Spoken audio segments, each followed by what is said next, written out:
श्लोक 50. सिद्धिं प्राप्तो यथा ब्रह्म तथाप्नोति निबोध मे समासेनैव कौन्तेय निष्ठा ज्ञानस्य या परा. अर्थ, हे कुंतीपुत्रा, सिद्धी प्राप्त झालेला मनुष्य ज्या रीतीने ब्रह्माला प्राप्त होतो ते संक्षेपतः तुला सांगतो. ब्रह्माची प्राप्ती होणे हीच ज्ञानाची पराकाष्ठा आहे. विवरण: पूर्वी अनेकदा सांगितले आहे की सिद्धी प्राप्त होईल किंवा सिद्धी प्राप्त होते याचाच अर्थ ब्रह्म प्राप्त होते. ब्रह्म प्राप्त होणे म्हणजेच सत्य ज्ञानाची पराकाष्ठा होणे.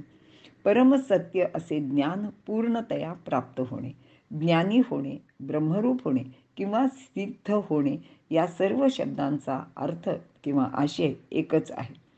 नैष्कर्म्य सिद्धी मिळवलेला माणूस ज्याप्रमाणे ब्रह्म प्राप्त करून घेतो त्याप्रमाणे तू म्हणजे अर्जुनाने हे ज्ञान शिकून घ्यावे. ज्ञानस्य निष्ठा म्हणजे ज्ञानाचा पाया असा याचा अर्थ केला जातो.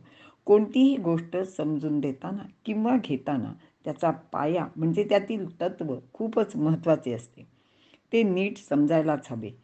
पाया पक्का नसेल तर त्या विषयाचे माणसाला नीटपणे आकलन होत नाही. तो विषय त्याला पूर्णपणे कधीच कळू शकत नाही. म्हणूनच श्रीकृष्ण भगवान येथे ज्ञानाचा पाया म्हणजे मूलभूत तत्वाला महत्त्व देत आहेत. यावेळेला श्रीकृष्ण परमात्म रूपात उभे आहेत.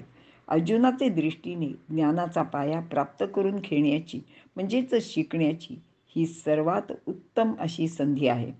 भगवान श्रीकृष्णाला अर्जुनाने ज्ञान प्राप्त करून घ्यावे असे वाटत होते, पण ज्ञान प्राप्त करून घेण्यापूर्वी त्याचा पाया पक्का हवा, जे मूलतत्व अर्जुनाला कळायलाच हवे. म्हणूनच श्रीकृष्ण त्याला तसे सांगत आहेत.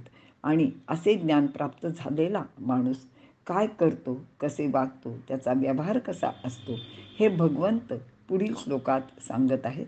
आपण इथे थांबूया.